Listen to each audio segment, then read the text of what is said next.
ಗುತ್ತಿಗೆದಾರರೆಲ್ಲರೂ ಕೆಲಸ ಕಾಮಗಾರಿ ಕೆಲಸಗಳನ್ನು ಕಡಿತಗೊಳಿಸಿ ನಾವು ಹೋರಾಟ ಮಾಡ್ತಾ ಇದ್ದೀವಿ. 25% ಕೊಡೋವರೆಗೂ ನಾವು ಕೆಲಸ ಕಾರ್ಯಗಳನ್ನು ಮಾಡೋದಿಲ್ಲ.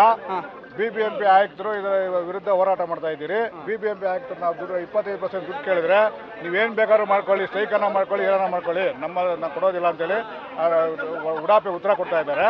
ಅದರಿಂದ ನಾವು ಆಯುಕ್ತರ ವಿರುದ್ಧ ಹೋರಾಟ ಮಾಡ್ತಾ ಇದ್ದೀರಿ. ಇವತ್ತು ನಾವು ನಮ್ಗೆ 25% ಬರೋವರೆಗೂ ನಾವು ಇವತ್ತಿಂದ ಆಮಂತ್ರಣ ಉಪವಾಸ ಕೈಗೊಳ್ತಾ ಇದ್ದೀರಿ. ಇವತ್ತೇ ಇಲ್ಲಿಂದನೇ ನಾವು ಕೊಡೋವರೆಗೂ ಇಲ್ಲಿಂದ ನಾವು ಎದ್ದು ಹೋಗೋದಿಲ್ಲ. ನಮ್ಮನ್ನು ಎಲ್ಲಿಗೆ ಬೇಕಾದ್ರೂ ಅರೆಸ್ಟ್ ಮಾಡಿದ್ರೆ ನಾವು ರೆಡಿ ಇದ್ದೀರಿ. ನಾವಂತೂ ಇವತ್ತಿಂದ ಉಪವಾಸ ಸತ್ಯಾಗ್ರಹ ಇವತ್ತಿಂದ ಕಂಟಿನ್ಯೂ ಮಾಡ್ತಾ ಇದ್ದೀವಿ. ಎಲ್ಲ ಆಲ್ ವರ್ಕ್ಸ್ ಬೆಂಗಳೂರು ಎಲ್ಲ ಗುತ್ತಿಗೆ ಬೀದಿ ದೀಪಗಳು ನಮ್ಗೆ ನಾವು ಮನವಿ ಮಾಡ್ತಾ ಇದ್ದೀವಿ. ಅವ್ರ ಸಹಕಾರ ಕೊಡ್ತೀನಿ ಅಂತ ಹೇಳಿದ್ದಾರೆ. ನಮಗೆ ರಸ್ತೆ ಗುಂಡಿ ಆಲ್ರೆಡಿ ನಮ್ಮೆಲ್ಲ ಕಾಂಟ್ರಾಕ್ಟರ್ ಸ್ಟಾಪ್ ಮಾಡಿದಾರಲ್ಲ. ಹಾಂ ಇಲ್ಲ, ಸುಳ್ಳು, ಅವೆಲ್ಲ ಸುಳ್ಳು, ಬರೀ ಸುಳ್ಳು ಆಶ್ವಾಸನೆ ಕೊಡ್ತಾ ಇದ್ದಾರೆ ನಿಮಗೆ ಮೀಡಿಯಾದವ್ರಿಗೆ.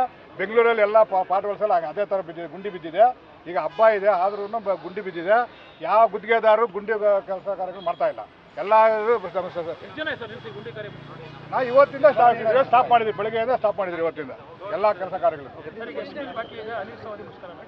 1600 ಕೋಟಿ ಬ್ಯಾಲೆನ್ಸ್ ಏನು 25% ಹಣನ 2 ವರ್ಷದಿಂದ ಮಾಡಿದ್ದಾರೆ. ಅದು ಮತ್ತು 2 ವರ್ಷದ ಬಾಕಿ ಬಿಲ್ಗಳನ್ನ ಏನು ಉಳಿಸ್ಕೊಂಡಿದ್ದಾರೆ. ಅಧಿಕಾರಿಗಳು ಯಾವುದೇ ರೀತಿಯಾದ ನಮಗೆ ಸ್ಪಂದಿಸ್ತಾ ಇಲ್ಲ. ಗುತ್ತಿಗೆದಾರರಿಗೆ ಹಬ್ಬಗಳು ಬಂದರೂ ಕೂಡ ಪೇಮೆಂಟ್ ರಿಲೀಸ್ ಮಾಡೋದಕ್ಕೆ ಸ್ಪಂದಿಸ್ತಾ ಇಲ್ಲ. ಮತ್ತು ನಮ್ಮ ಮಾನ್ಯ ಉಪಮುಖ್ಯಮಂತ್ರಿಗಳು ಕೂಡ ಹೇಳಿದರು, ನಾನು ಆದೇಶ ಮಾಡ್ತೀನಿ, ಕಮಿಷನರ್ ಅವ್ರಿಗೆ ಹೇಳ್ತೀನಿ ಅಂತ ಅಂದ್ರೂ ಇವರು ಯಾವುದೇ ರೀತಿ ಅವ್ರ ಮಾತನ್ನು ಗಣನೆಗೆ ತೆಗೆದುಕೊಳ್ಳದೆ ನಾವು ಯಾರ ಹತ್ರನೂ ಹೋಗೋದಿಲ್ಲ. ನಾವು BBMP ಕೆಲಸ ಮಾಡಿದ್ದೀವಿ. BBMP ಅಧಿಕಾರಿಗಳ ಹತ್ರ ಮಾತ್ರ ನಾವು ಕೇಳಲಿಕ್ಕೆ ಅರ್ಹರು. ನಾವು ಸರ್ಕಾರದ ಹತ್ರ ಹೋಗಿ, DCM ಅವ್ರ ಹತ್ರ ಹೋಗಿ, ಆ ಮಿನಿಸ್ಟರ್ ಹತ್ರ ಹೋಗಿ, CM ಅವ್ರ ಹತ್ರ ಹೋಗಿ ಅನ್ನಲಿಕ್ಕೆ ನಾವು ರೆಡಿ ಇಲ್ಲ. ನಾವು ಇಲ್ಲೇ ಕೆಲಸ ಮಾಡಿದ್ದೀವಿ, ಇಲ್ಲೇ ಸಾಯ್ತೀವಿ, ಇಲ್ಲೇ ಉಪವಾಸ ಸತ್ಯಾಗ್ರಹ ಕೂತ್ಕೊಳ್ತೀವಿ. ಮತ್ತು ಇವತ್ತಿಂದ ಎಲ್ಲ ರೀತಿಯ ಕಾಮಗಾರಿಗಳನ್ನು ಬಂದ್ ಮಾಡ್ತಾ ಇದ್ದೀವಿ. ಬಂದ್ ಮಾಡಿದ್ದೀವಿ. ಇವತ್ತಿನ ದಿನ ಎಲ್ಲ ನಮ್ಮ ಗುತ್ತಿಗೆದಾರರಿಗೆ ಕರೆ ಕೊಟ್ಟು ಅವರು ಎಲ್ಲ ಕೆಲಸ ಕಾಮಗಾರಿಗಳನ್ನು ಸ್ಥಗಿತಗೊಳಿಸಿ ನಮ್ಮ ಜೊತೆ ಇಲ್ಲಿ ಮುಷ್ಕರಕ್ಕೆ ಭಾಗಿಯಾಗಿದ್ದಾರೆ. ಇಲ್ಲ ಇಲ್ಲ, ಅದೆಲ್ಲ ಸುಳ್ಳು, ಬೋಗಸ್. ಯಾವುದು ತನಿಖೆ ಇಲ್ಲ. DLP ಸರ್ಕಾರದಲ್ಲಿ ಒಂದು ನಿಮಿಷ, ಸರ್ಕಾರದಲ್ಲಿ ಯಾವ ಇಲಾಖೆಯಲ್ಲಿ 25% ಹಿಡಿದಿಲ್ಲ.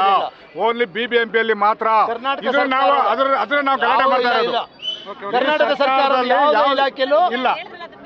ಕರ್ನಾಟಕ ಸರ್ಕಾರದ ಯಾವುದೇ ಇಲಾಖೆಯಲ್ಲೂ ಈ ರೀತಿ ಇಲ್ಲ. ಬರೀ ಬೃಹತ್ ಬೆಂಗಳೂರು ಮಹಾನಗರ ಪಾಲಿಕೆಯಲ್ಲಿ ಮಾತ್ರ ಗುತ್ತಿಗೆದಾರರಿಗೆ ಹರಾಸ್ಮೆಂಟ್ ಆಗ್ತಾ ಇದೆ, ಶೋಷಣೆ ಮಾಡ್ತಾ ಇದ್ದಾರೆ ಅಧಿಕಾರಿಗಳು.